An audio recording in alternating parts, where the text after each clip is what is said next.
future breeder ko guys. So ito yung mama, tapos yung anak. So yan if 2 ko to sila paano. I-cross ko to silang dalawa. So ito pa. Yan. Namatay yung best ko talaga, yung pinaka best ko talaga, tumalon guys. So ito, iwan ko kung may potential pa to.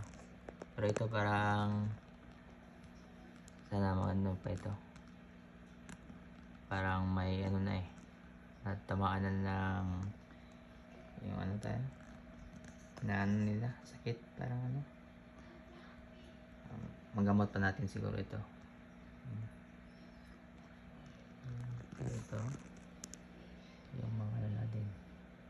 Yan. Mas maganda yung tumalon guys. Sayang. Sige lang. Sana may mga cruise.